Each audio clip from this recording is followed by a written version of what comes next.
Po flini në jastëk të vjetër, shëndeti juaj mund të jetë në rrezik.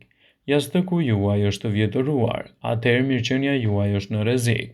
A i dini se fjetja në jastëk në të cilën është i vjetër mund të shkaktojë dhimbje koke, gjumë të paraatshëm, pamundësi për të përqendruar dhe padurim. Pavarësisht nga cilësia e produkteve në të cilën është punuar, jastëku fillon të humbas karakteristikat e tij për rreth 3 vite mbasi e keni përdorur.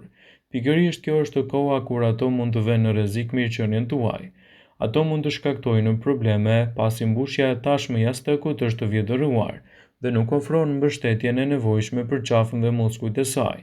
Prandaj mund të zgjoheni të lodhur dhe me dhimbje qafe. Një mbushje e vjetër mund të mbajë më shumë bakterie që shkaktojnë alergji dhe probleme të frymëmarrjes. Mesatarisht, ne përdorim jastëkun 8 orë në ditë dhe ai mbushet me lëkura të vdekura dhe me djerës sipërfaqen e tij. Prandaj duhet të ndrohet jo më pak se 3 vite dhe gjithashtu të pastrohet sa herë të jetë e nevojshme.